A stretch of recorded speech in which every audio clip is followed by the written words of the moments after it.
Hallo zusammen, willkommen zurück auf meinem YouTube-Kanal. Heute geht es um ein kleines technisches Review und zwar geht es um diese beiden Gimbals und zwar einmal das GH-FG1N von Gizo und das Benro GH2N. Und montiere nur kurz das Benro und dann geht es gleich weiter.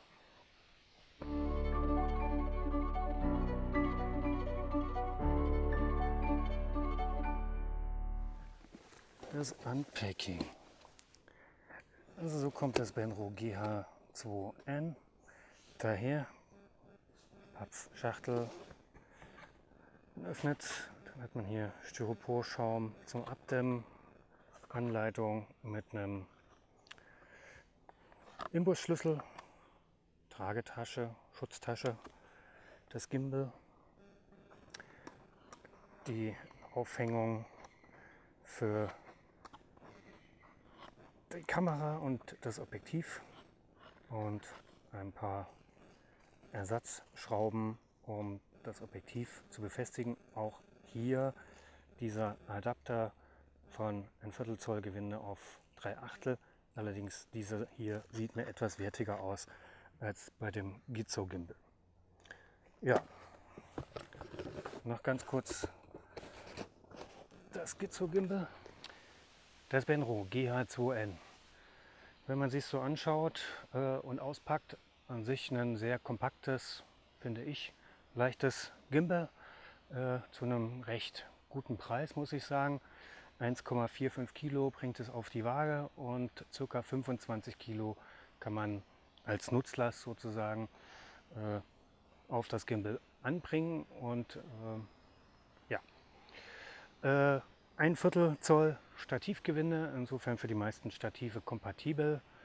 Und so vom ersten Eindruck finde ich, wie gesagt, sehr handlich, leicht, kompakt, auch in seinen Abmessungen recht, nicht unbedingt, ich will nicht sagen klein, aber handlich auf jeden Fall, und es nimmt weniger Platz weg meines Erachtens als das Gimbal von Gizo, das GH-G1 und GH-FG1. Und ja, es ist handlich, es hat recht große Drehknäufe, macht sich ganz gut, wenn man mit Handschuhen arbeitet, im Winter oder so.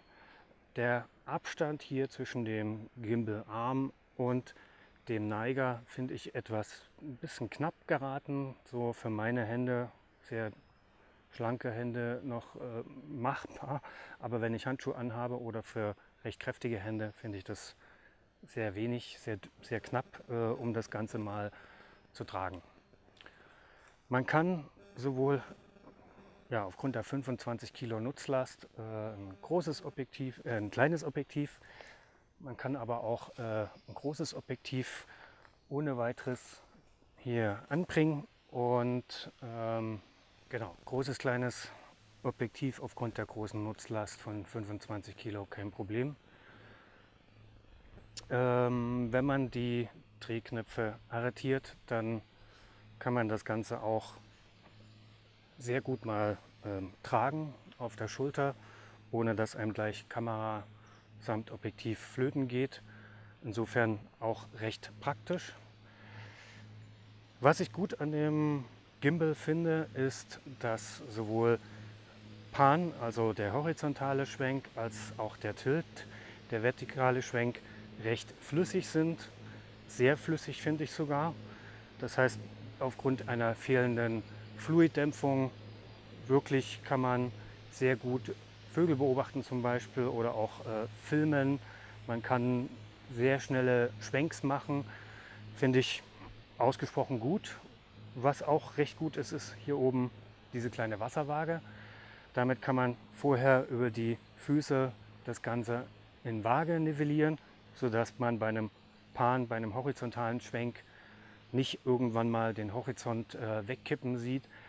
Und genau, was sehr wichtig ist, dass man, wenn man das Objektiv samt Kamera aufgebracht hat, dass man das Ganze ausbalanciert, sprich in der Richtung der Schwenk, die Kamera sollte immer wieder eigentlich zurückgehen in die Ausgangsposition, nicht auf einer Seite kopf- oder kameralastig sein Und was auch wichtig ist, dass man hier diese Höhe zur Mitte des Drehknaufes mit der Linse in etwa justiert, dann kann man sehr gut, sehr leicht damit arbeiten und auch die Kamera in einer bestimmten Position stehen lassen, um zu fotografieren. Aber das ist allgemein zum Gimbal. Genau, was ich schon sagte, große Drehknöpfe finde ich gerade für den Winter oder ja, wenn man mit Handschuhen arbeitet, recht von Vorteil. Die schnellen Bewegungsabläufe, die man mit diesem Gimbal einfangen kann, wunderbar. Von den Gesamtabmessungen im Vergleich zu dem Gitzo finde ich es etwas handlicher und kompakter, sprich es nimmt bei mir im Rucksack weniger Platz weg und alles in allem für dieses Gimbal mit dieser Nutzlast ein sehr guter Preis, den man dafür bezahlt. Was mir nicht ganz so gut gefällt, ist zum Beispiel diese dazu gelieferte Objektivplatte. Die finde ich im Vergleich zu der, die ich jetzt gerade verwende, etwas kurz. Sprich, man müsste wahrscheinlich eine nachkaufen oder wenn man ein großes Objektiv hat mit Sonnenblende und vielleicht noch einem Telekonverter, dann kann es wirklich sein, dass die mitgelieferte Stativplatte, Schwalbenschwanz, etwas zu kurz geraten ist. Muss man dann schauen. Genau. Was mir auch nicht ganz so gut gefällt, ist, dass ich halt hier sehr schnell schwenken kann und somit nicht gerade beim Film, wie soll ich sagen, so ein weiches Anfahren der Bewegung habe, sondern ich habe halt wirklich, muss zum Teil aufpassen beim Abbremsen oder beim Gegenschwenken, dass ich halt weiß, wie weit kann ich schwenken etc. und wann muss ich sozusagen etwas abbremsen. Und genau, was auch wichtig ist, wie ich gerade eben erwähnt hatte, ist, dass man Objektiv-Kamera-Kombination ausbalanciert, dass die Kamera quasi immer wieder in die Nullposition zurückgeht. Ansonsten muss ich sagen, ein sehr gutes Gimbal. Mal schauen, was das Gimbal von Gitzo so mit sich bringt. In Nahaufnahme nochmal das Benro GH2N. Hier sieht man ganz gut die kleine Wasserwaage. Die großen Drehknöpfe, muss ich sagen, wirklich sehr handlich. Und der Rest ist an und für sich auch recht gediegen gebaut. Ich will nicht sagen Lüftungsschlitze, aber um das Gewicht zu reduzieren, ja, alles in allem solide und sehr flexibel, muss ich sagen. Und der 1/4 Zoll Stativgewindeanschluss. Ja, kommen wir nun zum Gimbal von Gitzo, dem GH-FG1. Kurzes Unpacking. Pappverpackung, ja, ist normal. Schaumstoff zur Abpolsterung. Hier drin, was ich recht gut finde, die Abpolsterung komplett aus Pappe. Sehr umweltfreundlich. Ein Imbusschlüssel, der Schwalbenschwanz mit den 3 Schrauben. Hier die mittlere kann man dann auch wechseln mit dem entsprechenden 1/4 Zoll auf 3/8 Zoll Gewinde. Nicht ganz so nett finde ich, ein bisschen billig finde ich den Gewindeadapter im Vergleich zu dem Benro Gewindeadapter. Das Gimbal selber schon komplett fast zusammengebaut, könnte man meinen. Fehlt bloß noch den Schwalbenschwanz. Hier dieser besagte Videoarm, auch wenn er aus Kunststoff ist, da finde ich den okay. Dafür ist er recht leicht. Den kann man dann hier an dem Loch befestigen und damit kann man dann halt leichter schwenken, ohne ständig die Kamera berühren zu müssen und die Kamera-Objektiv-Kombination zu bewegen. Macht sich mit dem Videoarm, ähnlich wie bei einer Videokamera, auf jeden Fall besser. Ja, nicht zuletzt Bedienungsanleitung in verschiedenen Sprachen. Genau.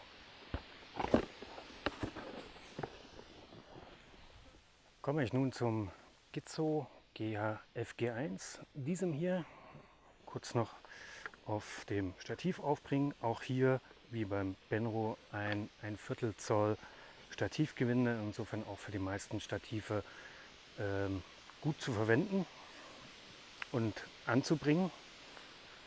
So, noch kurz die Kamera. Jetzt habe ich mal die Kamera mit dem großen Teleobjektiv genommen. Nicht wegen der Nutzlast des Gizos, sondern einfach um es auch euch zu zeigen, dass man auch mit dem großen Teleobjektiv und der Sonnenblende quasi das Ganze verwenden kann. Das Gizo selbst ist etwas leichter aufgrund seiner Materialmischung und kann allerdings nur bis zu 8 Kilo Nutzlast tragen.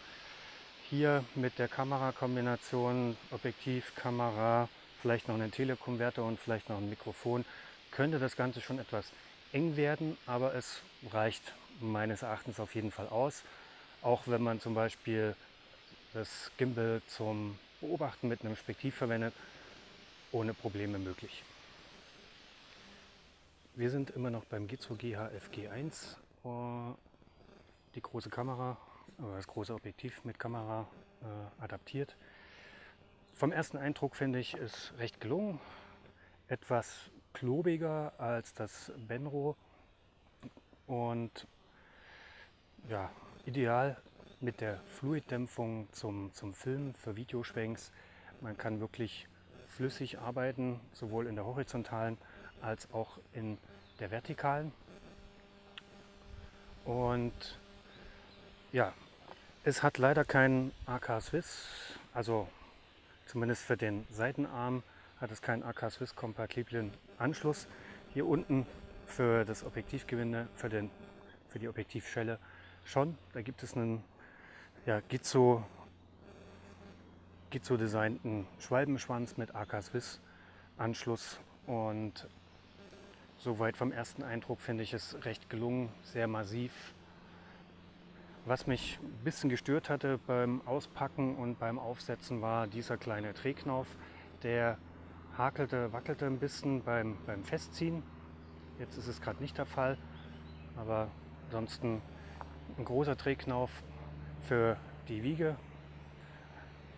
Der ist, finde ich, etwas klein geraten, aber trotzdem noch akzeptabel. Und ja, ansonsten kann man sowohl große Objektive als auch, was ich vorhin hatte, diese kleine Kamerakombination, kann man beides sehr gut montieren, ausbalancieren, nicht vergessen. Dann hat man wirklich ein sehr gutes Gimbal, mit dem man arbeiten kann. Was mir positiv aufgefallen ist, ist auf jeden Fall die Dämpfung, womit auch beworben wird. Das heißt, man kann die Kamera, sieht man, die pendelt ganz leicht wieder in den Ausgangszustand zurück.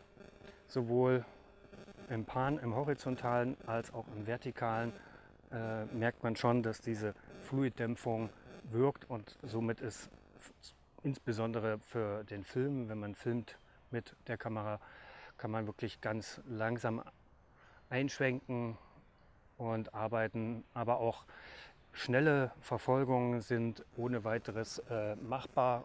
Das ist alles kein Problem. Schwalbenschwanz, AK Swiss, auf jeden Fall kompatibel, auch gut. Was, ja, Fluiddämpfung hatte ich. Was auch noch zumindest für diesen Gimbal interessant war, ist, hier gibt es einen Videoarm dazu, den kann man hier unten einstecken. Und damit muss man nicht unbedingt die Kamera anfassen, sondern kann halt über dem Videoarm sozusagen die ganzen Bewegungen ausführen. Ich finde an sich die Dämpfung sehr gelungen. Das heißt, wie ich schon sagte, kann man wirklich sehr butterweich arbeiten. Und je schneller man das Objektiv bewegt auf dem Gimbal, umso flüssiger wird auch das Ganze.